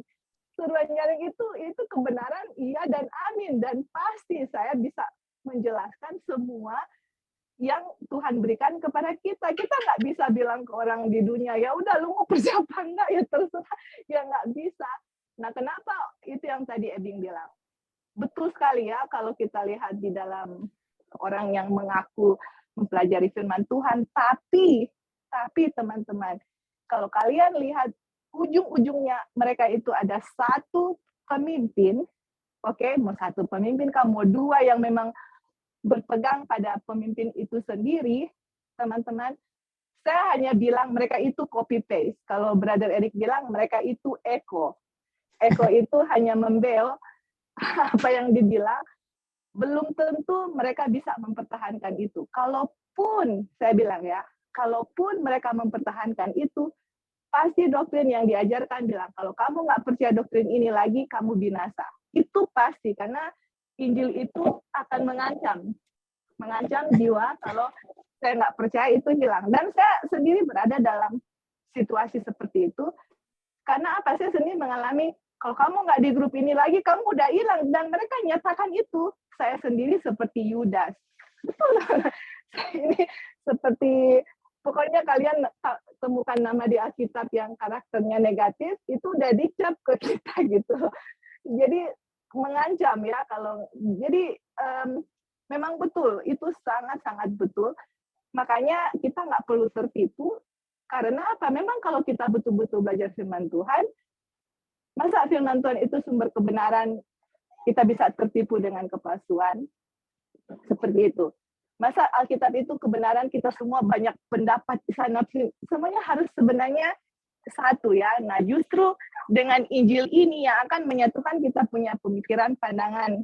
Misalnya bagaimana saya bisa melihat kesehatan itu yang sebenarnya gimana, doktrin nubuatan itu sebenarnya gimana. Dan terus terang, ini pengalaman pribadi kita share. Dulu kita itu sangat sekali dengan nubuatan. Ya, Ebing tahu dan teman-teman yang lain yang mungkin tahu, sepertinya nubuatan itu udah kayak udah bisa dihafal lah tanggal-tanggalnya. Tetapi pas setelah mempelajari pekabaran malaikat ketiga dan saya coba kembali ke nubuatan dan melihat kuasa Tuhan, sangat powerful yang saya nggak lihat dulu waktu belajar hanya nubuatan toh yang belum mengenal Injil yang sebenarnya gitu. Jadi akan sangat indah kita melihat semua doktrin yang atau kebenaran yang Tuhan sudah berikan melalui pekabaran malaikat ketiga, sangat luar biasa. Dan memang betul, kita dalam mempelajari pekabaran ini nggak hanya pilih-pilih, hanya pekabaran malaikat ketiga lah atau 1888, semua kita akan lihat dalam sudut pandang yang berbeda, yang bisa menyatakan akan kuasa dan kebesaran Tuhan, yang bagaimana Tuhan mau menyelamatkan umat-umatnya. Nah, kalau kita dapat dia punya inti dan lihat semua dari sudut kabar kesehatan kah, nubuatan kah, dalam rumah tangga kah, dan semuanya itu akan sangat indah, teman-teman. Dan kita menerima pekabaran itu tidak ada beban berat apapun, karena kita tahu Tuhan yang akan melakukan, Tuhan punya kuasa yang melakukan di situ, dan itulah indahnya ya, dan akan ada penurutan yang sempurna karena kita pun akan dijadikan benar oleh Tuhan untuk bisa menurut semua yang Tuhan berikan dalam pekabarannya. Oke, thank you, Bing. Ya, terima kasih Joy untuk tambahannya. Jadi teman-teman ya, sesungguhnya ya kita tidak perlu tertipu ya kalau kita betul-betul memegang firman Tuhan dan menerima firman itu sepenuhnya. Yang tertipu adalah kalau kita memiliki mental ketergantungan kepada orang atau diri sendiri ya. Kalau kita bergantung penuh kepada Tuhan, kepada firman yang Dia sampaikan, nggak ada yang akan tertipu, teman-teman. Ya. Oke, sampai di sini ada lagi yang mau kasih tambahan atau tanggapan? Dipersilakan.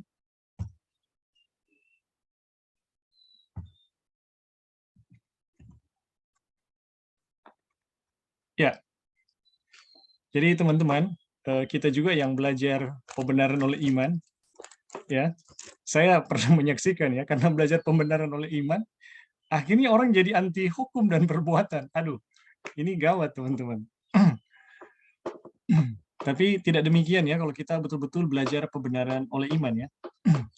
Pembenaran oleh iman itu sehat sekali. Pekabaran yang Tuhan berikan itu sehat sekali, seimbang sekali. Tidak ada yang perlu jadi ekstrim ya di dalam firman Tuhan. Oke, kalau sudah tidak ada, kita lanjut ya.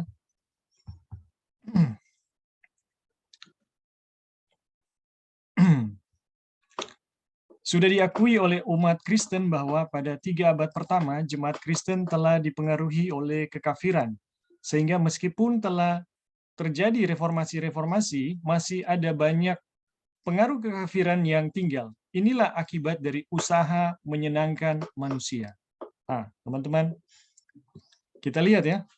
Bayangkan ini gereja kita ya, gereja kita atau gereja Kristen yang bertumbuh di dalam Kristus akhirnya berubah dengan reformasi-reformasinya menjadi terpengaruh dengan kekafiran atau berubah ke arah kekafiran. Ini adalah akibat dari usaha menyenangkan manusia. Ini usaha menyenangkan manusia ini betul-betul racun ya. Para uskup mengira bahwa mereka dapat mempengaruhi orang-orang kafir dengan melonggarkan beberapa prinsip Injil yang ketat. Jadi Injil teman-teman ada prinsipnya dan teman-teman bisa belajar juga referensinya dalam tulisan-tulisan permulaannya, subtopik peraturan Injil, bisa baca di sana. Injil itu punya prinsip ya yang ketat dan mereka telah melakukan hal itu dan hasilnya adalah korupsi di dalam gereja. Jadi ketika mereka melonggarkan prinsip Injil yang ketat dan melakukan hal tersebut, hasilnya gereja menjadi korup ya. Cinta diri selalu melandasi usaha-usaha untuk berdamai dan menyenangkan manusia. Jadi teman-teman, ini sekali lagi, cinta diri selalu melandasi usaha-usaha untuk berdamai. Ini berdamai dalam pengertian berkompromi ya, dan menyenangkan manusia. Jadi sebenarnya pekerjaan kita ya, pekerjaan manusia dalam menyenangkan manusia itu dilandasi dari cinta diri. Karena cinta diri ya, manusia tidak mau menyangkali diri ya, tidak mau menyangkali diri. Makanya ada upaya-upaya menyenangkan manusia supaya mendapatkan penghargaan atau apapun ya dari manusia yang dia upayakan untuk berkenan ya, untuk menjadi senang gitu. Dan kita bisa lihat ya di abad-abad permulaan ya, bagaimana para pembawa Injil berupaya untuk menyenangkan para bangsawan ya, dan melonggarkan pekabaran-pekabaran mereka supaya bangsawan ini berterima ya, termasuk raja-raja ya. Dan akhirnya ini menjadi satu pengaruh yang sangat buruk yang merusak gereja.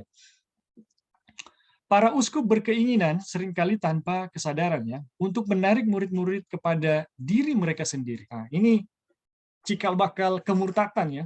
Bagaimana para pendeta ya atau uskup berkeinginan ya sering tanpa sadar untuk menarik murid-murid kepada diri mereka sendiri. Supaya disenangi orang banyak, mereka harus mengadakan kompromi. Aduh. Jadi bagaimana upaya untuk mendapatkan perhatian atau bisa dibilang popularitas, ada banyak ya orang melakukan hal ini supaya disenangi oleh orang banyak ya, dan mereka untuk bisa melakukan itu harus mengadakan kompromi dan menyelewengkan kebenaran. Nah, ini sangat disayangkan ya, kompromi dan menyelewengkan kebenaran. Inilah yang sedang terjadi di Galatia.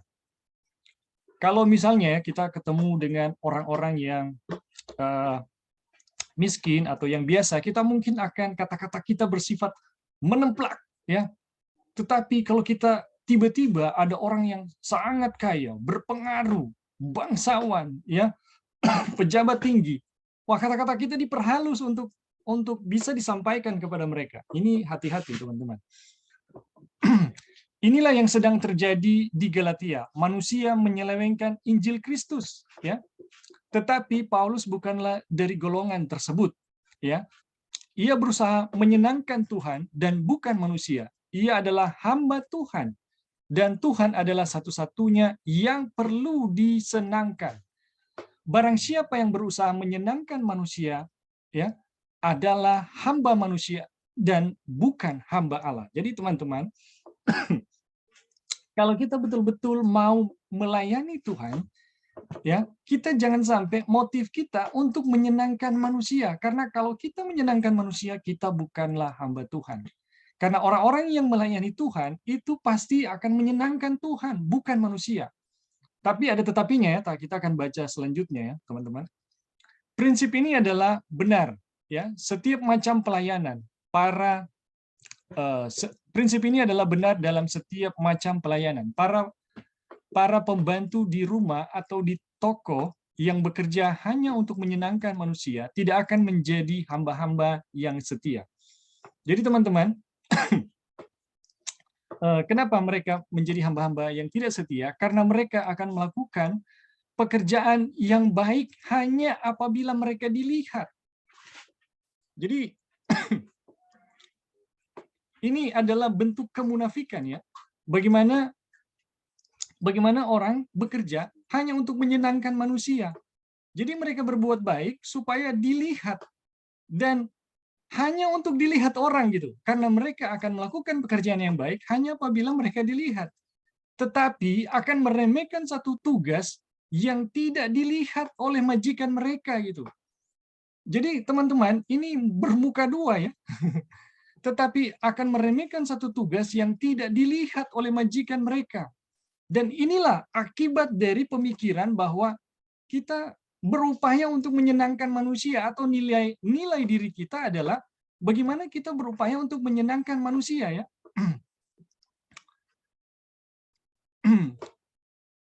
Tetapi akan diremehkan satu tugas yang tidak dilihat oleh majikan mereka. Jadi Paulus menasihatkan, hai hamba-hamba, taatilah Tuanmu yang di dunia ini dalam segala hal. Jangan hanya di hadapan mereka saja untuk menyenangkan mereka, melainkan dengan tulus hati karena takut akan Tuhan. Ya, apapun juga yang kamu perbuat, perbuatlah dengan segenap hatimu seperti untuk Tuhan dan bukan untuk manusia.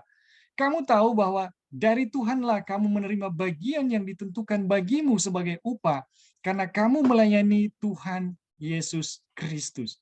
Jadi teman-teman, apapun yang kita mau buat kepada sesama manusia, kita harus buat itu seolah-olah kepada Tuhan. Ya, apapun itu ya, di dalam pekerjaan kita, apakah itu pelayanan, apakah itu pekerjaan, apakah itu pekerjaan di toko, apakah pekerjaan di tempat kerja, di kantor, apakah pekerjaan itu di ladang, atau apapun pekerjaan itu di rumah misalnya ya. Apapun yang kita mau buat, kita harus buat itu seolah-olah kepada Tuhan. Dan kalau kita hanya buat itu hanya untuk dilihat oleh manusia, ya teman-teman, kita adalah orang-orang yang munafik, ya. Kita adalah orang-orang munafik, bermuka dua, ya. Dan ini adalah prinsip yang menyebabkan kemurtatan gereja yang sangat besar, ya. Ini yang menyebabkan kepausan itu bertumbuh, ya. Barang siapa tidak mempedulikan apapun kecuali melayani dan menyenangkan Allah akan menyajikan pelayanan yang terbaik kepada manusia.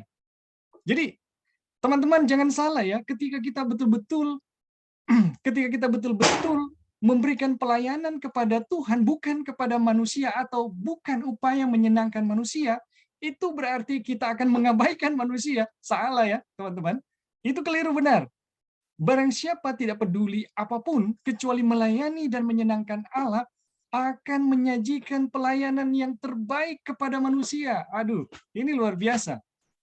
Jadi kalau kita misalnya ya punya seorang hamba dan hamba saya adalah seorang hamba Tuhan, maka teman-teman, hamba saya ini akan bekerja bukan hanya untuk setia kepada saya ya, tetapi dia setia kepada Tuhan, maka dia juga akan setia kepada saya sebagai majikan. Itu contoh yang demikian ya, teman-teman. Salah satu contoh ya. Jadi ketika kita betul-betul menjadi hamba Tuhan, apapun profesi kita, apapun predikat kita, kita akan memberikan pelayanan yang terbaik kepada manusia. Dan ini poin yang penting sekali ya. Ini adalah hal yang perlu ditekankan kepada semua orang. Para pekerja Kristen terutama memerlukannya ya. Jadi ini hal yang perlu ditekankan kepada semua orang ya. Para pekerja Kristen terutama memerlukannya. Ada satu kecenderungan menumpulkan ketajaman kebenaran agar kita tidak kehilangan kebaikan dari beberapa orang kaya atau orang yang berpengaruh. Ini seperti yang sudah saya katakan tadi ya. Ada banyak orang ketika dengan orang miskin, dengan orang yang sederhana, biasa-biasa, kata-katanya tajam, mengkritik, penuh templakan. Tetapi ketika bertemu dengan orang kaya, kata-katanya jadi manis banget ya. Jadi halus banget, nadanya jadi berubah banget. Ini kemunafikan ya. Dan ini harus diketahui ya oleh setiap orang Kristen. Berapa banyak yang telah memerangi keyakinannya karena takut kehilangan uang atau kedudukan. Jadi sekali lagi ya, ini motif yang mementingkan diri. Hendaklah kita masing-masing ingat akan hal ini. Jikalau aku hanya menyenangkan manusia, maka aku tidak akan menjadi hamba Kristus. Jadi teman-teman, kalau kita tujuannya supaya kelihatan hanya untuk menyenangkan manusia atau kelihatan supaya berkenan di hadapan manusia, maka aku tidak akan menjadi hamba Kristus. Wah, ini tegas sekali ini. Tetapi ini tidak berarti bahwa kita harus berlaku keras dan tidak sopan. Jadi, sekali lagi ya, menjadi hamba Tuhan bukan berarti kita menjadi hamba Tuhan yang tidak menyenangkan manusia, itu bukan berarti kita berlaku keras dan tidak sopan. Ya, itu tidak berarti bahwa kita sesuka hati membuat orang lain tersinggung. Jadi, hamba Tuhan ini, teman-teman, adalah orang-orang yang paling sopan dan pembawaannya paling baik ya. Tuhan itu baik bagi semua orang. Ia baik kepada yang tidak berterima kasih dan yang cemar. Yesus bekerja melakukan kebaikan, mengucapkan kata-kata kasih dan penghiburan. Kita harus memenangkan jiwa-jiwa, dan karenanya kita memiliki cara pemenang. Kita harus memenangkan jiwa-jiwa bagi Tuhan, dan oleh karena itu harus menunjukkan hanya daya tarik dari Dia yang tersalib dan penuh kasih. Kita melayani Kristus dengan membiarkan Roh-Nya mengendalikan kita. Siapa yang terbaik memikul kupnya, yang ringan merekalah yang terbaik melayaninya. Jadi teman-teman, semakin kita mengikuti Kristus, menjadi pelayan Kristus, maka kita akan semakin baik menjadi pelayan ya, memberikan pelayanan yang terbaik kepada sesama kita. Tetapi ketika kita mulai motifnya ya menyenangkan manusia karena takut kehilangan pengaruh atau apapun itu ya, takut jangan sampai dikucilkan atau dimarahi atau apapun itu, kita sebenarnya telah melakukan sesuatu pelayanan bukan kepada Tuhan, tapi kepada diri kita sendiri ya. Motifnya adalah mementingkan diri. Dan sekali lagi ya, upaya menyenangkan manusia adalah cikal bakal kemurtatan yang sangat besar di dalam gereja Kristen di abad-abad permulaan. Oke teman-teman, pelajaran kita sudah selesai untuk sabat ini. Untuk saat ini, ada yang mau kasih tanggapan atau tambahan? Dipersilakan sebelum kita menutup pelajaran kita.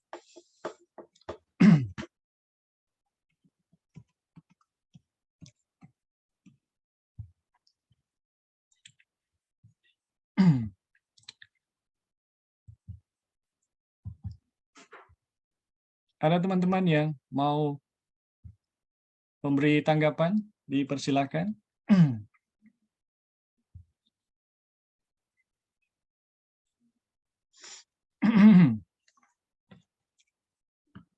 Dari Sister Wasti atau Kristi? Ada tambahan?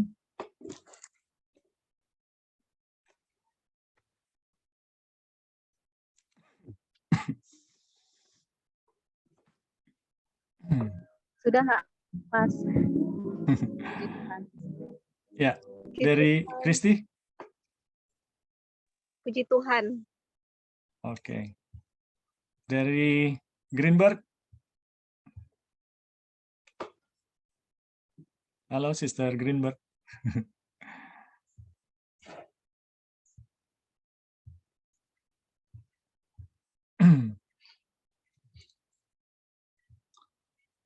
Jadi teman-teman, pelajaran kita sangat jelas ya. Pelajaran kita sangat jelas. Pada saat ini apa yang kita sedang pelajari ya mengenai apa prinsip dasar yang menyebabkan